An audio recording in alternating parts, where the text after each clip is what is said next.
Welcome to Acton Line, a product of the Acton Institute promoting a free and virtuous society. I'm Mark Townsend, producer. You can find additional resources in the show notes for this episode, as well as previous episodes of Acton Line at acton.org/podcasts. If you have a comment or an idea for a future episode, you can email us at podcast@acton.org. Acton Line is available to stream on Apple Podcasts, Spotify, YouTube, and acton.org. This episode of Acton Line was recorded at Acton University, our flagship conference. Acton University is a 4-day exploration of theology, philosophy, entrepreneurship, international development, and market-based economics. Each day is filled with thought-provoking presentations on the intellectual and practical foundations of a free society.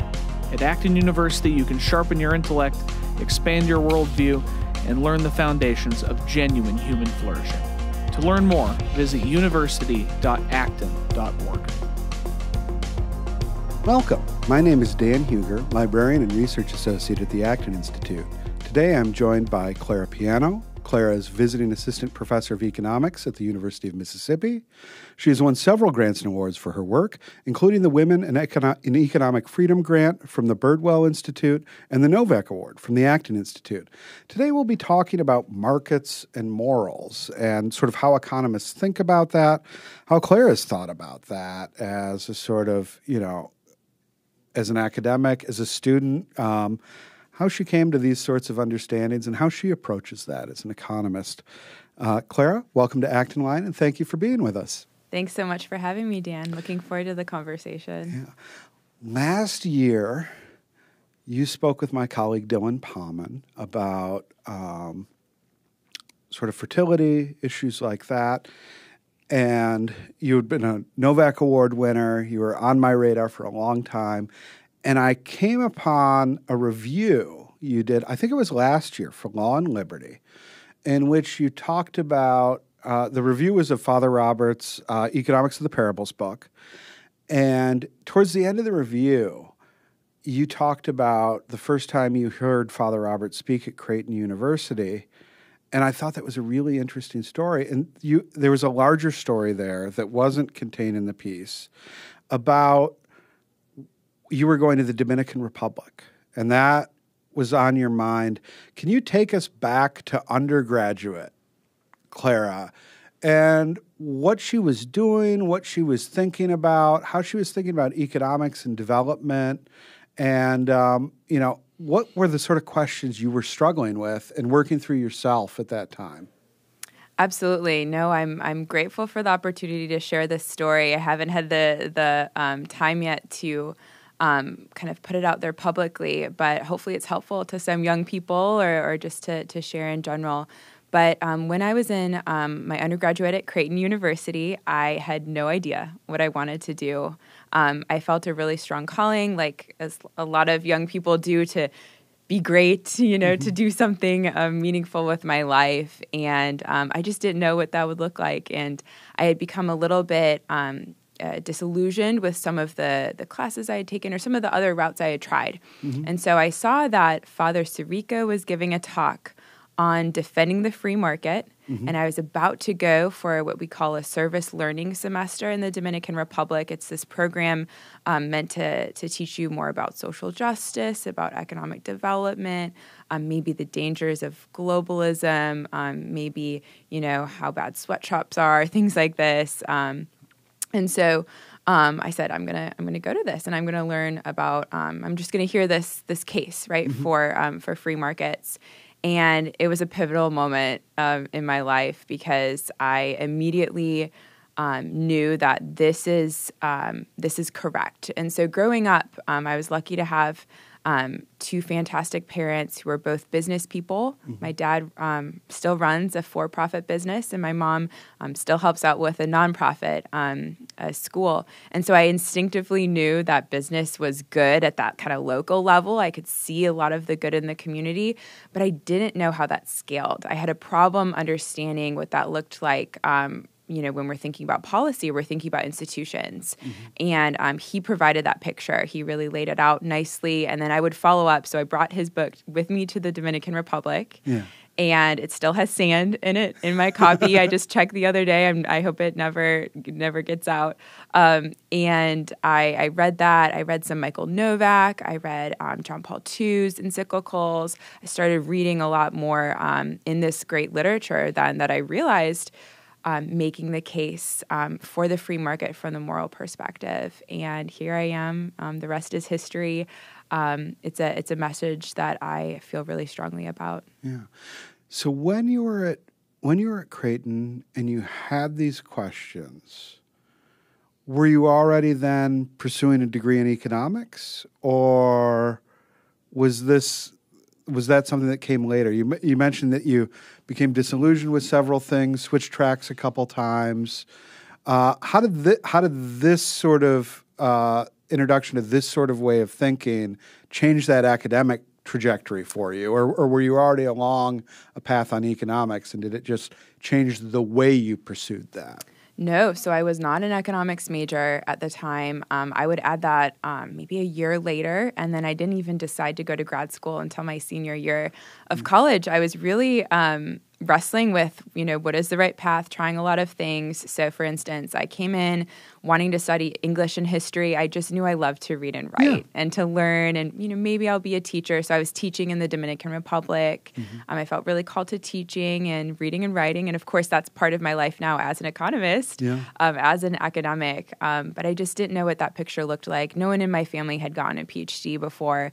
And so that would all come later. But it was really that understanding of the moral importance of the economy and what it means to have opportunities for people as bearers of dignity and as people who can do great things with their life and serve others that made me want to study economics. The appreciation, I think this is the way I'd think about it, the appreciation for markets as really God's providence at work in society. Yeah. So the three figures that you mentioned, Father Robert Sirico, Michael Novak, and Pope John Paul II, are all Roman Catholics. They're all very different. They're all, Father Robert and Michael Novak are Americans. Michael Novak was a mentor to Father Robert when he was studying for the priesthood. John Paul II comes from a very different context. He is a pope, for one, but also in the Eastern European context, coming out of communism. Are there different things from each of these folks that resonated for you in different ways, or did you see them as all making a very similar sort of argument with just different nuances? Oh, so there are definitely different pieces that each of them contributed, and I'm still reading, still learning new things all the time and putting my thinking together on this. But I think what was so useful about Father Sirico in that moment was I knew at a micro level maybe that business was a good thing in society, and that this impulse, as Adam Smith would say, to truck, barter, and exchange could be channeled in such a fruitful way for human flourishing. I didn't know what the macro picture looked like, and I had never encountered any kind of moral authority, Father Sirico is a priest, of course, who had made the argument that that this is something that befits human nature, that we should spread these institutions, spread the human flourishing. And so that was really useful to just have that full case laid out. And I think he gives a little bit of his biographical details in it. And so that was really just kind of path-breaking there. And then so Michael Novak has his book, Business as a Calling, and so that was a sign then in a course later, and I just fell in love with it. I think this way of seeing a vocation that helped me then understand, okay, well, what is my vocation? I didn't feel called to business, actually. I don't have the talents. I just wasn't passed on to me, but I did have other talents, and so finding my vocation there is what I would say Michael Novak actually helped me see. And then, of course, Pope St. John Paul II, I call him the Great, was a fearless advocate for freedom in the face of communism and totalitarianism. And that inspired me to study Soviet family policy later on in life, really understand that Soviet Union, their institutions, the human toll that those institutions took on the population there. And he was a philosopher. And so he had a lot more deep, thinking, connecting it to the tradition of just Christian thought in general. And so I'd say, that really helped me deepen my thinking. So Father Sirico provided that overview, putting all the pieces together in a really beautiful way. Michael Novak then giving me that personal calling, that personal ideal. And then Pope John Paul II just putting in this beautiful kind of framework and deep undergirding in an intellectual way. A lot of people are suspicious of markets' effect on morals. They think that commercial society is one that is captured by avarice, I guess is the very bleak way to say it. I was rereading the novel Shogun a while ago, and it one of the recurring themes in the novels is that all of the sort of feudal aristocracy of Japan disdains commerce. And the Jesuit order is the one that sort of takes that arbitrage opportunity. And they facilitate trade between Japan and China. And they become incredibly influential in that society as a result. And I thought that was striking, is when you have elites resistant to the market, oftentimes that's self-defeating, but also that hostility to the market can also be an opportunity for others. In this case, the Jesuit order acted more as directly entrepreneurs, but it's also an arbitrage opportunity for intellectual entrepreneurs and for people thinking, there's an opportunity for people to think through this in a more constructive way at an intellectual level. How have you, as you've advanced in your career, taken advantage of that arbitrage opportunity? Or have you seen sort of gaps in scholarship? Because a lot of economics is depicted as value neutral. A lot of it is value neutral in a lot of ways.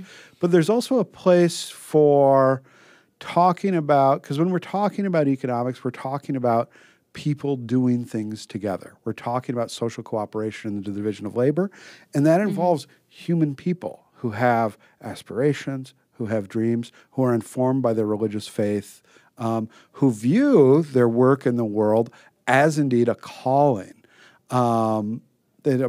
providential in many ways. How does that inform sort of your research agenda, I guess?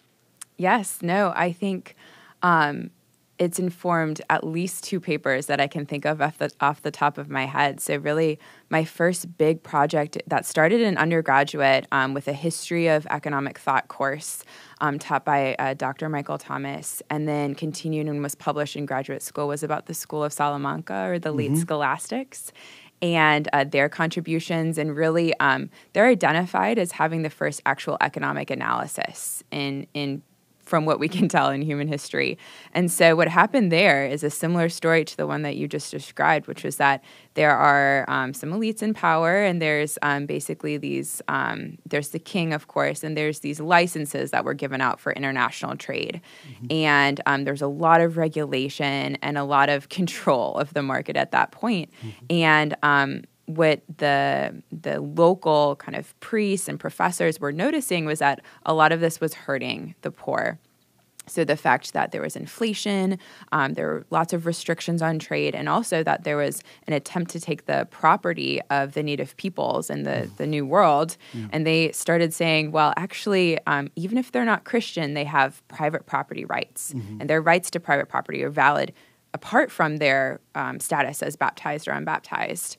They have a right to migrate. They have a right to leave if they need to in search of better opportunities. All of these arguments start coming out, and so they understood a lot of economic principles that we now call like the subjective theory of value or the quantity theory of money. They're asking these moral questions in that context of the discovery of the New World. And the elites don't really like it, though, because it's kind of shedding light on how they were trying to use markets to benefit themselves. So that's one way I'd say that kind of similar pattern of actually when you allow trade to happen, there is broad human flourishing, but it does come at the cost of special interests and favors and things like that. And then the second paper that comes to mind is actually a working paper right now, so it hasn't been published, but it's a story. It's almost a parallel story, which is about how the marriage market came to be free. Okay. So I'm gonna kind of pitch it like that. And the idea is that for as long as we can tell, marriages were really arranged or it needed the permission of someone besides the spouses. So usually the father of both the groom and the bride, or even a political or religious authority, right? So we can say that these are kind of regulated. People aren't free to freely engage in marriage, to choose their own spouse, and that's it. And then throughout really like the medieval period, this idea starts to develop, both that marriage is indissoluble and really strongly comes right from the teachings of, the Gospels, church fathers, and things like this, but also the idea, which is really radical, which is that spouses can choose each other and not have the interference even from the parents. And so then this is kind of codified at the Council of Trent. So we're studying, my husband and I are co-authoring this piece, but we're studying that. And it's the story of the power of free markets again, because there's a lot of reason to think that people know themselves better than even their parents when it comes to choosing their spouse who they're going to be cooperating with over their whole lifetime.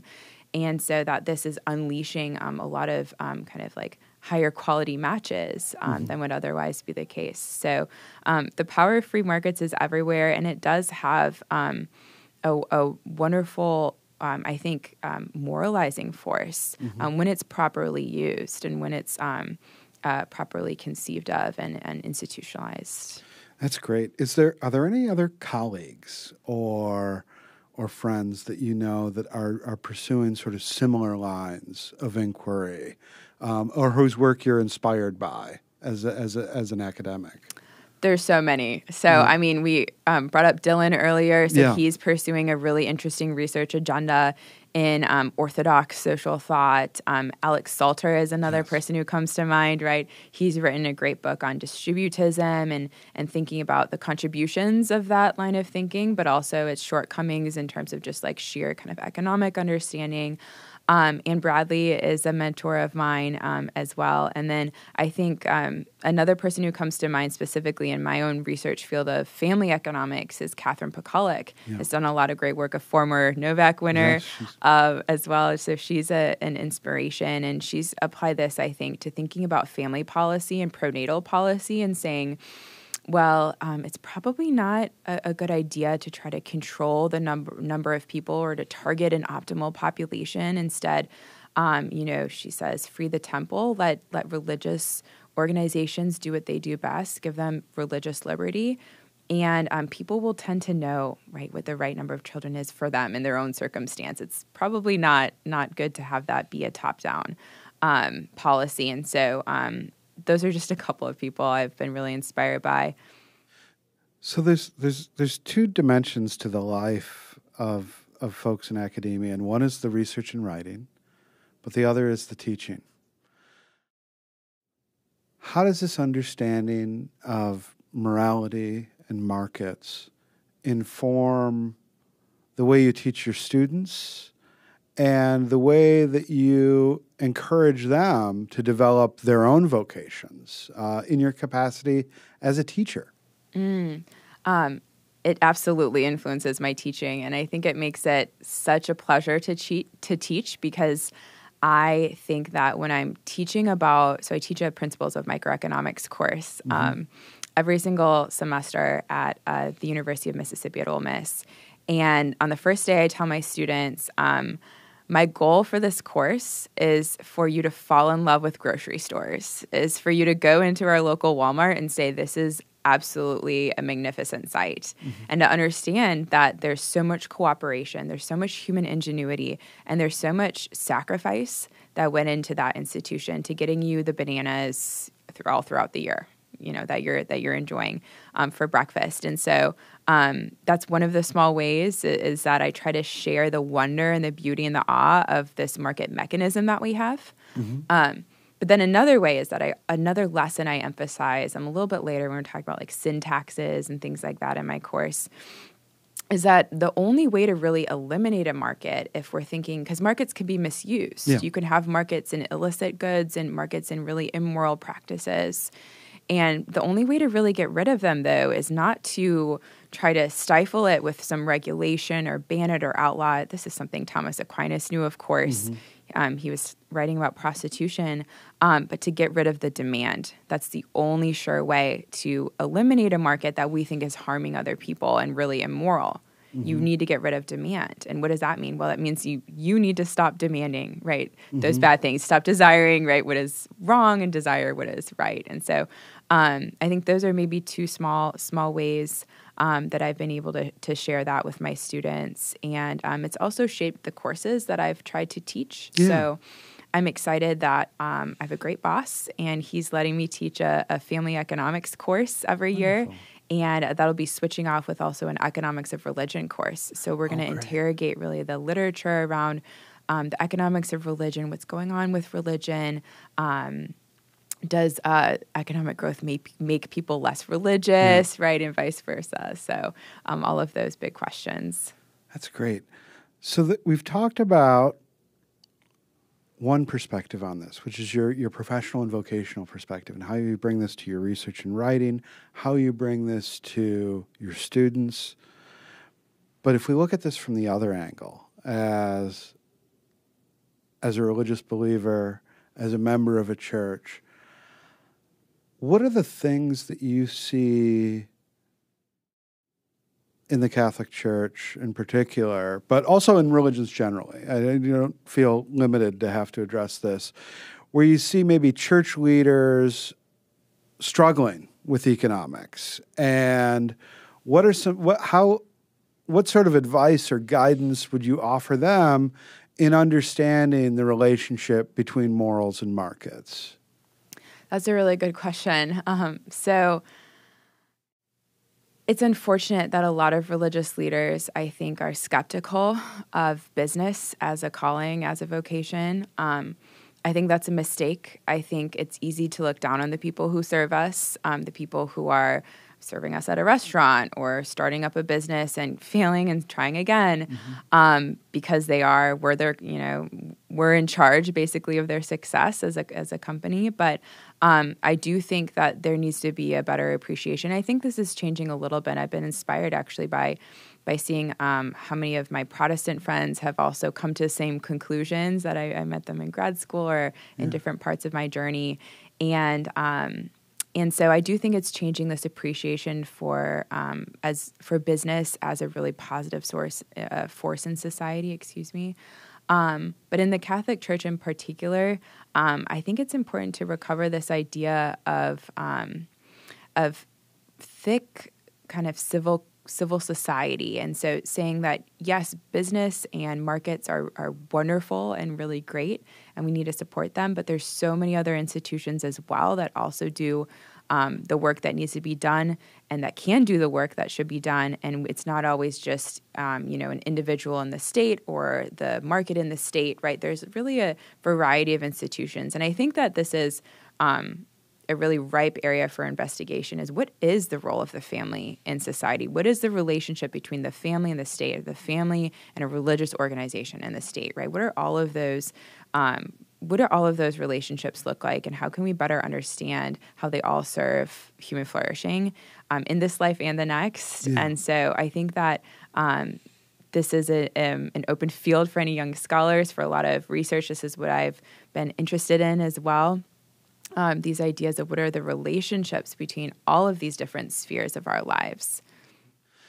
So Lord Acton used to say, or wrote in a letter at one point, he talked about how he believed in a society beyond the state and individual souls above it.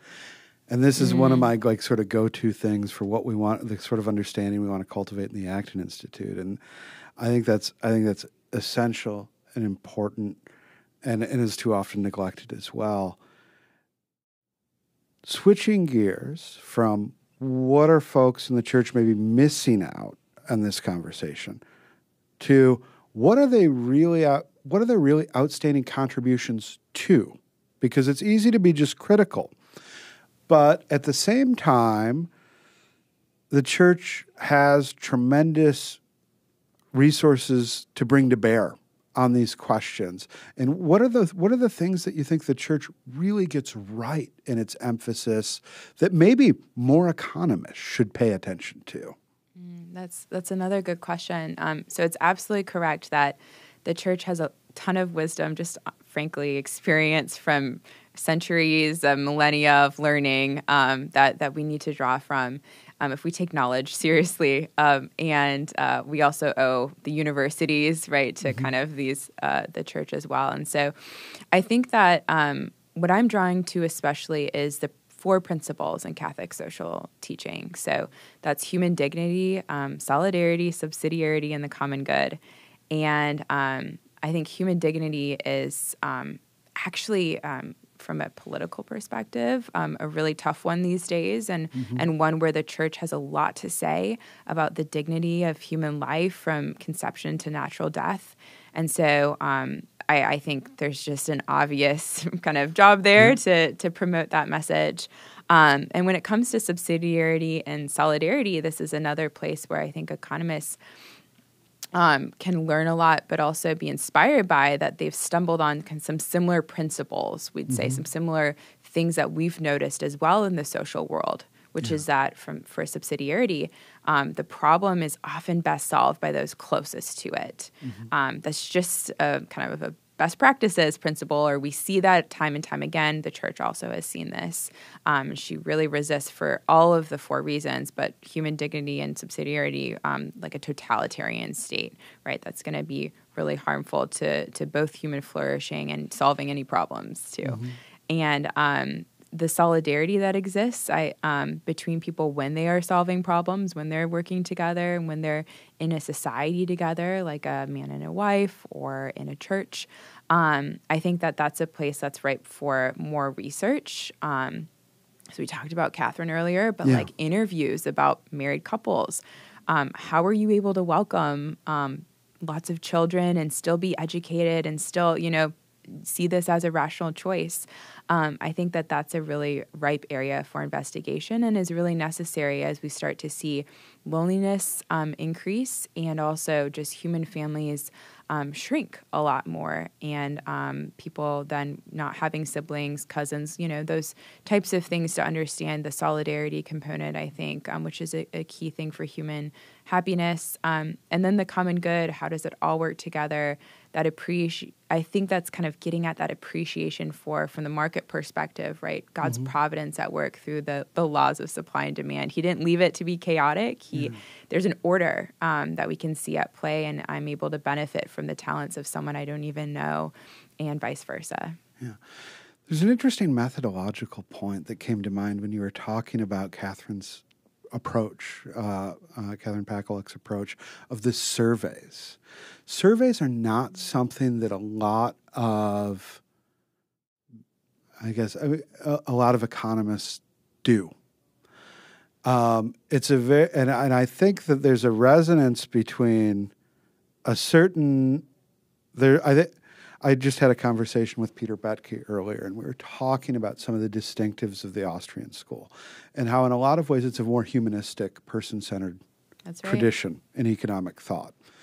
And a lot of economics is highly based on models, highly mathematical, and tends to devalue and dismiss the sort of research methods of like surveys and those sorts of things.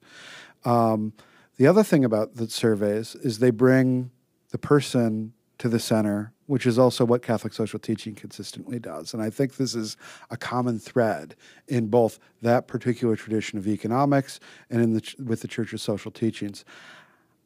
How do those sort of methodological does the way you believe that markets originate from persons and from social cooperation, and the way the Church teaches that we should be thinking our thinking about society should be centered on the human person and communities.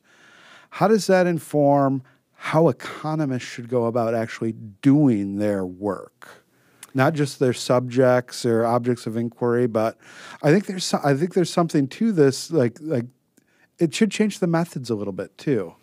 I agree. I think this is an important point, and I should add that Pete Becky is also an inspiration of mine. And I think that a couple of things I would say. So the first one is that economists are right to be skeptical of surveys in one regard, which is that talk is cheap, and people's actions tell them what they truly value. We call that like revealed preference. And so I think economists have actually made great strides beyond what even like sociologists or other fields have been, who have been very reliant on surveys, in just looking at what people do and then being able to see, right, what they really value from that. And so I think that there are reasons to be skeptical, but that doesn't mean that you want to throw the baby out with the bathwater. And so Catherine's work is a great example. There's tons of, actually in the family economics literature, just the family studies literature more generally, there's tons of incredibly insightful and illuminating projects that have been done, because some of these things aren't, the decision to have or not to have another child is not exactly like the decision to buy another banana or not buy another banana. And so you kind of do need to dig more into those things, into what people are thinking, into how they see their constraints. It's very subjective, and so it's not so much objective budget constraints, but maybe more subjective constraints. And so understanding it from their perspective, because at its heart, economists need to put themselves in the shoes of the choosers, right? And this is what we mean by when we say that we're not trying to be moral when we're studying these things. We're just trying to understand the values of people as they themselves see it, and then are choosing, subject to some certain constraints. And so I think that surveys are an excellent tool for this, especially in the field that I'm in,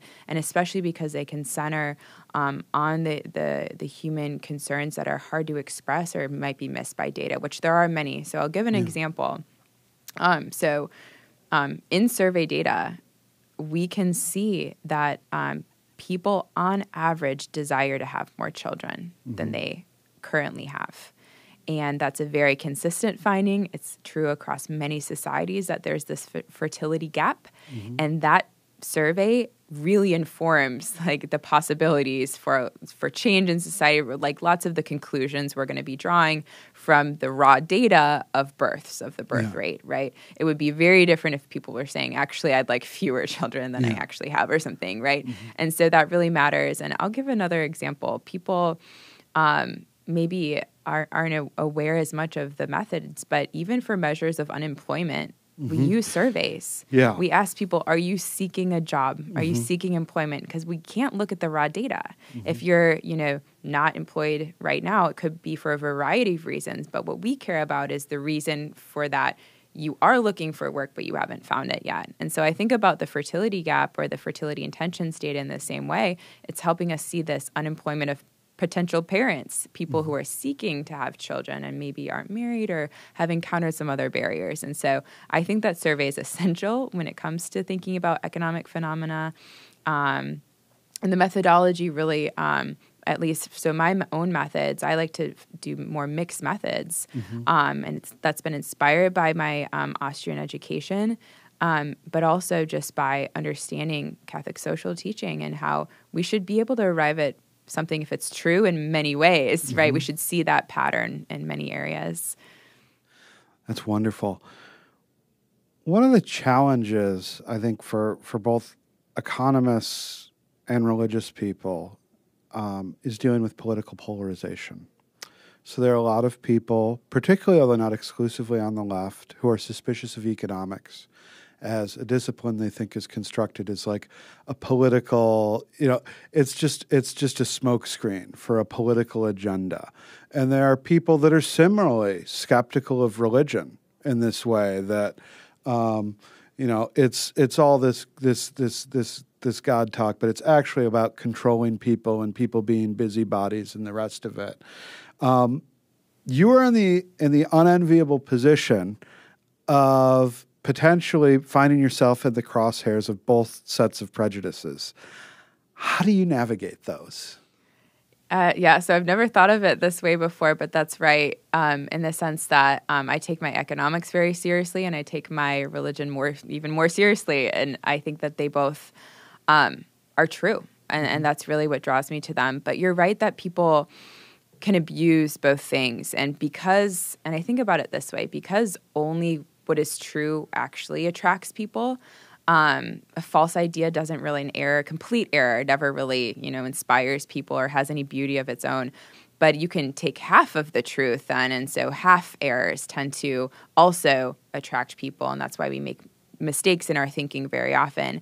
And it sounds good, good intentions, but it's not really true, or it won't work out or have good outcomes. And so I have to say I've been really fortunate. Maybe I don't put myself out there so much, but I haven't encountered, I'm not like super active on social media. I haven't encountered any direct confrontations. And I think even just in terms of the role of professors and economists in general in society, you do want to be really careful when you open your mouth, and really careful about talking about things that you don't necessarily know about. So I think it can be easy when you're an expert in one area to assume that you're an expert in lots of different areas, and that's not true. And so part of this is staying in my own lane, right? What I really have studied personally, and I'm very confident of saying these things.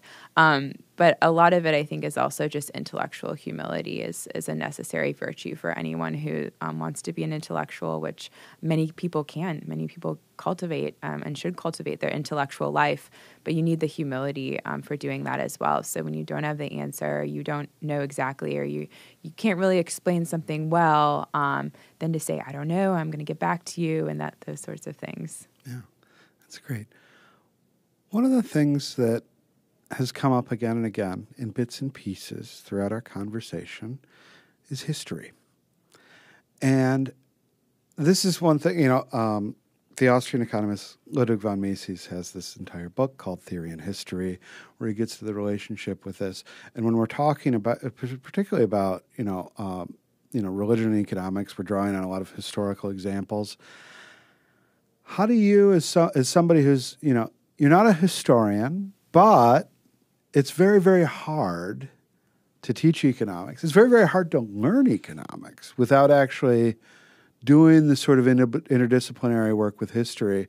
How do you navigate that, and how do you think about the relationship between both history and morality, and then history and economics as a matter of theory? Because it can enrich both, but it's a very difficult thing to do, and it's amazing to see scholars, when the scholars pull it off, it's amazing, and it's illuminating, and it gives us new insights. But it's also a challenge, because you have to be multidisciplinary. Yeah. That is a good question. So I feel really strongly that history should be part of the education of economists. And so I was really fortunate to have that in my undergrad, like I mentioned, a history of economic thought course. And then also that was one of the things that attracted me to George Mason, where I did my PhD, was that there was an emphasis on knowing the history of economic thought, not just because it's really fun to talk about it at cocktail parties. It's not. People don't like it, but we do. But because it's actually going to help you do your job better. It's going to illuminate things today, because one of the things that we have in economics, the idea is that people are the same no matter the time period or no matter the place. They have the same kind of rational choice approach to their decisions. They're going to do something if it looks good, if it looks like the benefits outweigh the costs. And that applies everywhere, historical periods across time. So I think it's important as an economist to study history, to understand how these ideas developed, like I said. But also it really has influenced my own work. And I'm fortunate to be married to someone who has a graduate history degree. So Wonderful. I do have a special power in my back pocket there. So I can't take all of the credit. But we have been able to do some great work looking at church history, for instance, or like I mentioned, the history of marriage really in the medieval period, and how it this idea of spousal consent emerged And so it does require a caution. So one good lesson is to make sure when you're doing history as an economist to not only have historians read your paper, to really let them just rip it apart, and they will. It's okay. So you can see your blind spots. You can't be afraid of that. But then also to always find those counterfactual cases, right? So you can't run those experiments in the lab when you're looking at history, but what you can do is look at cases where it's a lot of the conditions that you've identified, but the one key variable that's missing. And so those counterfactual cases are important when you're doing some historical work as well. That's great. There are a lot of young people at this year's Acton University when we're recording it. We've actually have a high school cohort this year, which is amazing.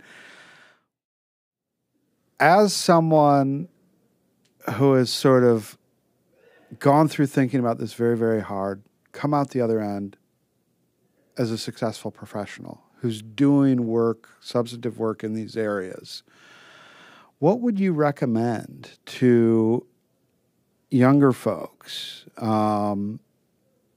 college age, maybe even before college age, who are have a sense for the wonder of markets, but who are also deeply religious? What sort of course would you recommend that they chart? Because you mentioned yourself, in your own discernment of your own calling, you grew to appreciate business, but you also grew to appreciate the fact that business is a calling, but it's not your calling. Those are tough things for young people to navigate. What advice would you give them?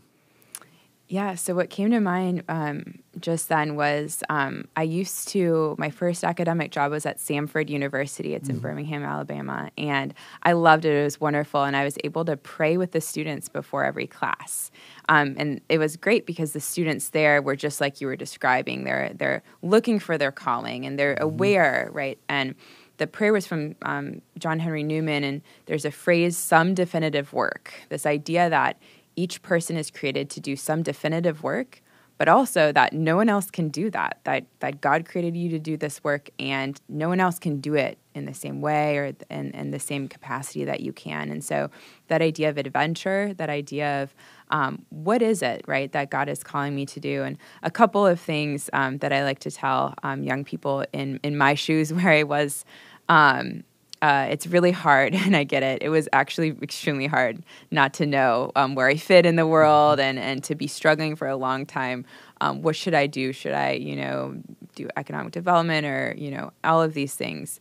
And I think one clarifying thing can be, think about a living, but don't be a materialist. Don't really only look at money in the bottom line, because that can mislead you. You can then not find your true calling in that way. And so I like to think that I had some other offers that would have been more financially lucrative after college, but I went straight into grad school because not only did I feel a calling to become an economist, but I also felt a calling to be a mother as well someday. Yeah. And I wasn't even in a relationship. I had no, strict plans, but I knew that I should go right into grad school and get that PhD done if I did want to have that, if I felt that calling as well. And so luckily I was able to marry right out of grad school and have started my family. And so the other piece there is be wary of taking, the most lucrative offer.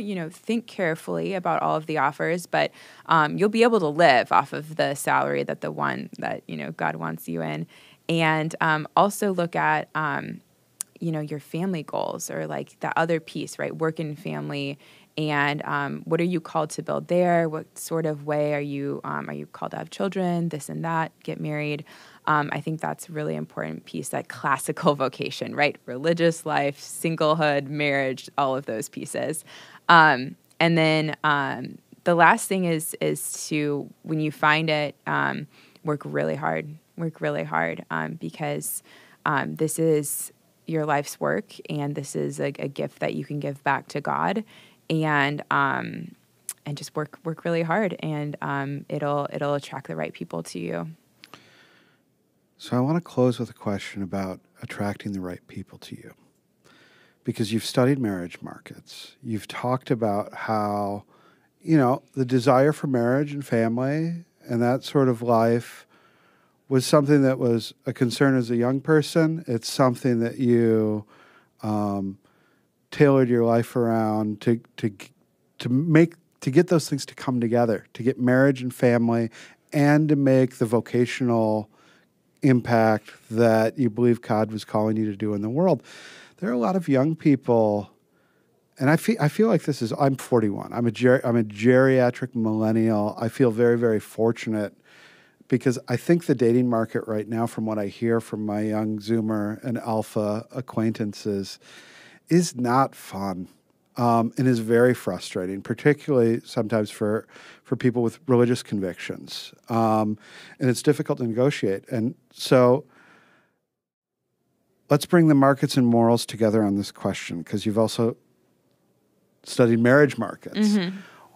You've given outstanding professional, career, academic advice to young people.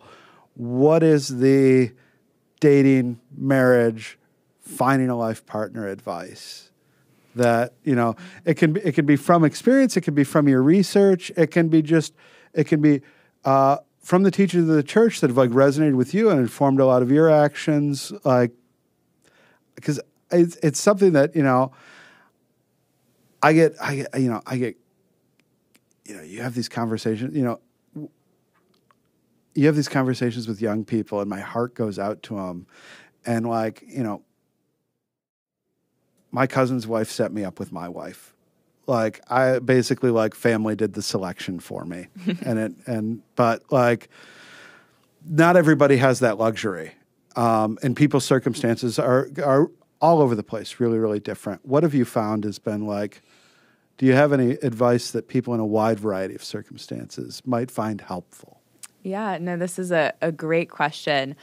We are celebrating our 4th wedding anniversary today. Congratulations. So I was thinking about it this morning, and I do thank you. I have 2 younger siblings who are in this space, and my heart does go out to people here who are hoping for a family someday. But it's not, it's not something you can do for yourself. It's what we call a joint production problem. You need to find a willing partner, someone who's ready for this adventure as well. And so a couple of things. I think that there is, and the first 2 will be from the data, and then the last one maybe from just personal experience. So the first thing is just actually the idea that there's hope that you could build a marriage that lasts and that is incredibly fruitful for many generations. And so I think a lot of people today have not seen that in their own lives. I was really fortunate to see that in my life, but a lot of people haven't. We know almost the majority of children today have not been around really stable, life-giving marriages. And so a note of hope that it is possible to be committed in marriage and build a beautiful life.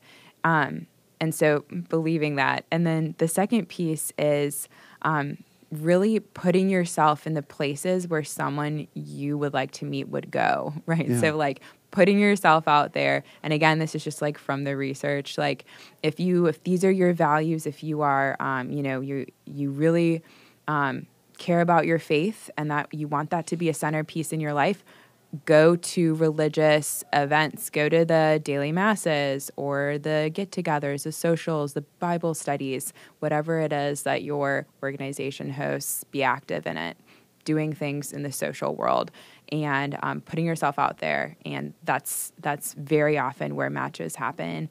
And then the third and final piece of advice, it's kind of maybe a screening or something, but look for someone who's a problem solver. So there's lots of really good advice out there, but I think that this one is something that I noticed, and I haven't heard many people say this before, but you're going to have a lot of problems in life. Mm-hmm. Marriage is obviously extremely hard. Living with another person is extremely hard and wonderful and all of those things. And you want to have someone with you who's going to be a problem solver. And how do you know that they're a problem solver? People come to them with their problems already. So one of the things that really struck me about my husband, even back when we were graduate students, people would come to him with their problems. They would say, what do you think about, can you read this essay and help me with it? Or what do you think about this idea? Or what do you think about, what should I even do in this like personal circumstance? People were just coming to him for advice. He had an interior life enough where he had developed some wisdom. And I think that that's the sign that someone is mature enough. He was a grad student, right? He didn't have other boxes that were checked. Those would come. Yeah. But I saw those tendencies, that maturity, and I knew I could trust him. And so that can be difficult sometimes because a lot of young people might not be in that employment position. They're not going to have the house yet or any of those things. How do you know that you can trust them? Well, look for a problem solver. Look for someone who people come to with their problems. And I think that should lead you the right way. Clara, thank you so much for being with us, and thank you for all your research. Thank you for your teaching and imparting this into the next generation of students. Thank you so much for joining us here on Acton Line. Thank you, Dan. It's been great.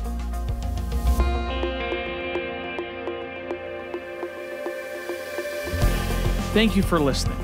If you'd like to learn more about Acton or hear more of this podcast, please visit acton.org/podcasts. Otherwise, we'll see you next week.